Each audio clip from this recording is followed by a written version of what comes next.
my Get to Know Me video for you guys, and I asked you guys a few weeks ago for a bunch of questions, and I've got a ton. I'm gonna have to break this up into 2 parts because it's gonna be really, really long otherwise. And there, I have even more questions that I won't get to answer that I'll eventually get to too, because there were a ton, which is awesome. So grab yourself a cup of coffee and let's go ahead and get to know me. All right, so the first thing, a lot of people asked about my siblings and my family, and I do have a very large family, and it is wonderful. And so basically my parents are still together, and I literally have to think. I have 5 siblings. I have 2 brothers and 3 sisters. I have my oldest brother, and then 3 sisters, then me, and then my youngest brother. And my youngest brother is 20, I think he's 24 now. No, 23. And he's in the Navy, and he's off protecting all of us, so I'm very thankful for him. And yeah, so I'm very blessed that all of my siblings I'm close with all of them, and 2 of them, like I said, my brother doesn't live here in town, and neither does one of my sisters. She lives over on the East Coast. Here, I've got 12 nieces and nephews, and I think I became an aunt when I was like 3 or 4. My oldest brother, who's much older than I am, like by, I want to say 16 or 17 years, he was already having kids. He was already married, having kids when I was like a little kid, a little baby. So, yeah, so I've always had kids around me, and it's just, I don't know. And I think that might be part of the reason why I want to teach, because I like being around kids. I just like kids. I'm used to it. So another question, how old I am. I am 25. I'm 25. It's funny because there's such a spectrum when people find out that I'm 25. Some people are like, yeah, that makes sense. And then other people are like, I thought you were 16. I'm like, okay. Well, I mean, I'll take that. Sounds like a compliment. I'll take that. And then other people are like, oh, I thought you were like 40. I'm like, so it was just so funny. I'm like, well, apparently I register as different ages to everyone, which maybe that's a good thing. But I am 25, and my birthday's in January. A winter baby. Actually, I was born on a Super Bowl Sunday. Isn't that funny? Another person asked what I was like when I was a kid. I was very, very shy as a kid, and I remember in elementary school, like, I would never raise my hand in class. I got good grades, but I just was terrified. I just was shy. And I still have some of that anxiety, and I'm sure that won't come across on here because I'm just talking to a camera. But I really do still face a lot of anxiety when it comes to social gatherings, and I think that's a reason why I'm such a homebody. I would much rather be at home, where I'm comfortable and where I know everyone that's around me. And I've thought about doing a video about kind of overcoming that shyness, because I do think I have some kind of tips and tricks of how I've kind of taught myself to be a little bit more of an extrovert. And most people that meet me would never guess that I'm very, very shy, because I don't show it. And I think it's just taken me time to learn how to do that. So if you kind of suffer from the same thing I do and you want some help, let me know, because I'd love to make a video on that, of how I've kind of overcome my shyness. But yeah, that has been a battle for me in my life. Another person asked what I was like in high school. I went to a very large high school. Like, my graduating class was like almost 1,000 people, or maybe a little less than that. And I went to public schools my whole life. I'm a public school teacher. That's my world, and I like that. Anyway, but I think I was not liked by a lot of people, and it makes me sad. And everyone goes through stuff in high school and in middle school. There are just moments that were terrible. There was a moment where I had gossiped about someone, and that person threw paint on me in the hallway, and so I had paint all over me the rest of the day. Things happen, and it was rough, but then there were other times that were wonderful. So, but I was president of the drama club my senior year, president of the show choir my senior year. Actually, I have video in my first Get Ready With Me, or my Get to Know Me video. I put a link to one of our performances from when I was in show choir in high school, where I had a solo. So if I remember, I'll link that below too, because that was one of those moments in high school that I loved. Show choir, I loved. I look back and I'm like, oh, it's so I don't want to say cheesy, because in the moment it is so much fun, and I wouldn't have changed anything. But it's just so funny. You look back, you're like, oh my gosh, we were so into it, and as an adult I look and I'm like, oh, it's so kind of silly, but I loved it. So if you're someone that does show choir, or did show choir, or is thinking about doing show choir, do it. You will love it. It is so much fun.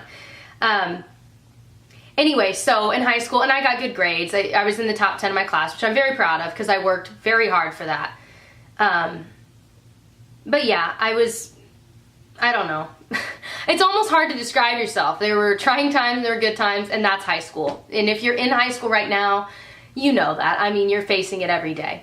And college is no different. I mean, there's differences, but there's just as much drama. So, let's see. My college journey, people were asking about. So, I'm 25 and I just graduated with a bachelor's degree. And a lot of people were asking, well, did you get your master's? Like, you're 25, why are you just graduating? I went to school, I live in Indiana. I went to school in Chicago for 2.5 years for musical theater, which meant I was studying singing, dancing, and acting, basically. So I would have voice lessons, and we would have dance classes and acting classes, and we were in shows, and we were working on crew for shows you had to do, and getting to see a ton of shows up there. And I mean, I did that because I love theater. That's what I do it professionally here still from time to time. I certainly did it a lot, especially community theater before going up to Chicago. And I loved it, and I was told I was pretty good at it, and I enjoyed doing it. So I was like, well, this makes sense. And I don't think at the time I'd really thought about, A, how much debt I would have from student loans on top, because, you know, at the time you're like, oh, we'll just pull out loans, it'll be fine, I'll pay them back in the future. You don't think about it. And now I have so many student loans, it's like, and I know I'm not the only one. I bet there's a lot of you watching this that are like, mm-hmm.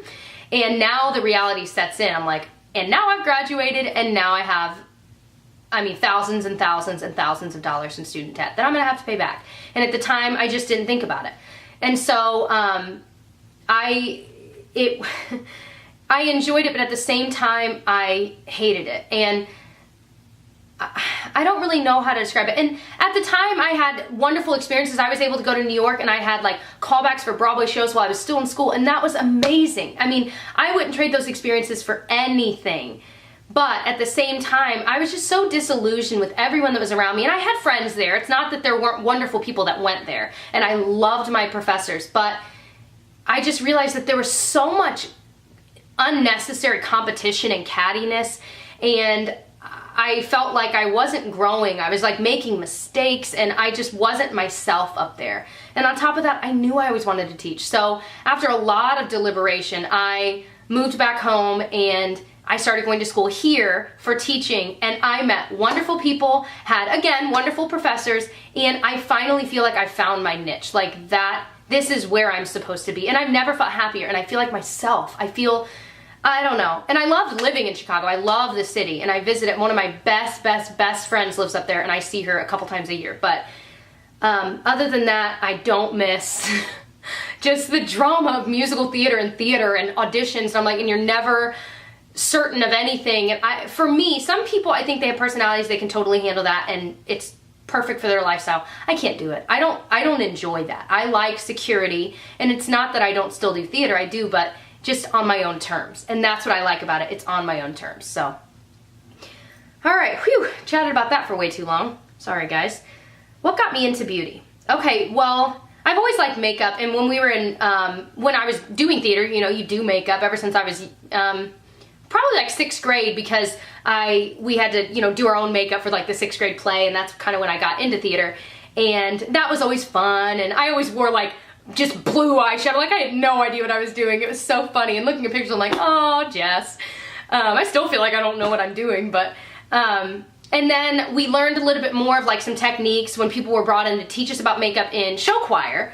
So that we could all have like a kind of a uniform makeup look, although I'm sure it never looked uniform, but I thought that was really cool. And so then I moved up to Chicago, obviously, and then we took stage makeup classes there. So I learned a lot about just shadow and light that I had no idea had anything to do with it. You know, I was just learning about, oh, you should just put your shadow here, you should just put this here, never knew why. So that's where I learned a lot about the art of makeup. But I'm not a makeup artist. I think you guys know that. I've never claimed to be, definitely not one. I just enjoy it. I guess you'd call me a beauty enthusiast. I just enjoy it. I've played with a lot of makeup, so I just kind of have a lot of knowledge about what's out there, and I like to think I at least know something about how to do makeup. But if you were asking me to do someone else's makeup, I don't think I'd do very good, to being honest. Because doing your own makeup versus doing someone else's is a totally different beast, and I think that is where you want someone trained in that, or at least someone that's really good at that. I really haven't even practiced it, really. Anyway, I'm sweating. Ooh, I'm sweating. You guys like my Minnie Mouse shirt? It's not actually a Minnie Mouse shirt, but I got it at like Goodwill for a couple dollars, and of course I thought of Minnie Mouse. I'm like, I'm obviously buying that. There.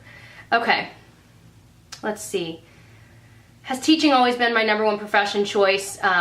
Yes and no, because like I said, I've always wanted to be a teacher, but I also loved theater, and everyone kind of said, yeah, you should totally do that, so I did, and then I was like, I think I hate this. I like doing the theater part, but all that comes with it I hated.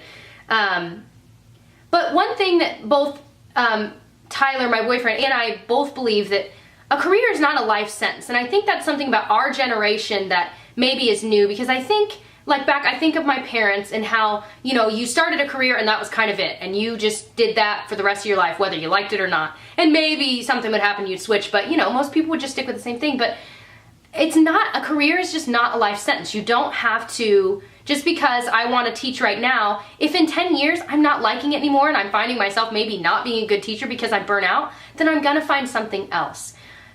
There's no reason to stay unhappy, and especially if you have the luxury of maybe the person you're with has a good job, so it's fine, or you know you've got family as a backbone to help you get a new job. I don't know. You know, you have to be smart about the decision, but at the same time, know that you're not trapped. No one's forcing you to stay in that job. So that's why I feel blessed. I have a lot of hobbies that I enjoy doing. I love my YouTube channel. I love teaching right now. I love knitting. I love reading. I mean, I have a lot of different hobbies. I feel like I could go do something else if I really wasn't enjoying them. I guess what I'm saying is I'm just not a person that would just stay in one place just to be comfortable. Even though I'd rather I'm just going around in circles. Okay, speaking of Tyler, a lot of people asked how we met and more about him.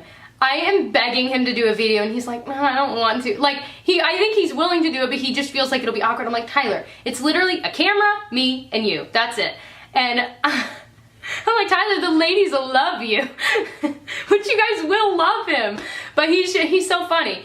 But eventually I'll get him to do it. I want to do the boyfriend tag. I want to do the boyfriend does my makeup will be hilarious. Although he might be good at it because he was in theater too, so he actually might be okay. I guess we'll see. Anyway, but how we met was doing theater. We actually were both doing the show Aladdin, and it was like the kids version of it, like for kids. We weren't kids, obviously. And he was playing Aladdin and I was playing Jasmine. And I had this this big old black Jasmine wig and my brows were black, and I mean, woo! It did not look like me.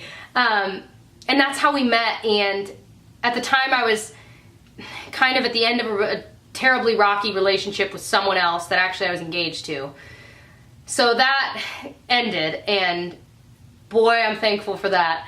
But I kind of met him at that time, and you know, I knew in my head, I'm like, maybe I shouldn't, you know, because I'm like, I'm obviously vulnerable right now. And if anyone that's gotten out of a really long relationship, obviously you're vulnerable for quite a while. But there was just something about him, and I mean, there's so many things, but I just remember seeing him come into the room, and I was like, who is that? And he like, it wasn't like he was like dressed like all dapper. He had like a baseball cap on and sweatpants and a shirt because it was like a dance rehearsal or whatever. But I was just like, who is that? And I just felt something. I don't know. And then I just remember I kept catching myself like staring at him from across the room, like, stop it, Jessica, like get a hold of yourself. You're a grown woman. And so we would just talk, and we learned that we happen to be the same religion. And then we, you know, and just the more and more we talked, we started hanging out, and I just love him. And I know he loves me. I'm like getting teary-eyed. But anyway, so it's kind of poetic, and I remember the, sorry. I remember the dance, the choreographer, who is a friend of both of ours now. He even tells us now that he kind of knew. He just knew, which he very well might have. But he was choreographing just our kiss at the very end of the show. And of course I'm all butterfly and like, oh my gosh, I get to kiss him. And it was just like a Disney kiss, just press your lips together and that's it. But he was, you know, choreographing it, and he was all blushy and like, and so we did it, and it was just one of those things that like, even just our lips felt right together. And I know that might sound weird, but I don't know. And it all was history. Now we just started going on dates, and that's kind of how it began. But I think that's another reason why Disney is such a big part of my life too, because I cannot stop crying. If you don't know this about me, I'm a very emotional person. I'm just like my mother. I love it. Anyway, but so that's why Disney's a big deal. It's a big part of our lives, and we go to Disney World all the time. And actually, hold on, one of my favorite things I've ever gotten from a subscriber, she came and actually saw me in a show here because she happens to live here in Indiana, not far from me. And she brought me a bunch of goodies, but she also brought me this, and it's actually the first Minnie Mouse doll I've ever owned. And I adore it. I adore it so much. So just know that when you guys send me things, I love them. I love them. I've got my little wombat that my friend from Australia sent me. I mean, I keep everything you guys send me. And especially when it has something to do with something I'm interested in, like Disney, or, you know, a Canadian subscriber sent me Canadian socks. I wear those suckers all the time. So I hope you guys know that you are very appreciated, and just, I feel blessed because I watch a lot of people that have a lot of negative comments, and while I get negative comments from time to time, I just feel that I'm very blessed. It's not as often as I thought it would be. And that was one thing that was really nerve-wracking when I was starting my channel. I was like, I can't face that much negativity all the time, but you guys are wonderful. And even when you say something negative, it's kind of put in a positive light, which still is like, but I think you guys mean well when you do that. You know, it's not anything. Anyway, I gotta stop because I'll just keep crying. All right, let's see. Moving on. So that's how Tyler and I met. We love Disney World. That might be part of the reason why. So that's all I answer for this video. I'm gonna film right after this, kind of the second part, and I'll upload it a little bit later. Just because this is gonna be a very, very long video if I don't. So, I hope you enjoyed this. Stay tuned for my Get to Know Me Part 2 video where I answer more of your guys' questions, and I'll catch you guys very soon. Bye.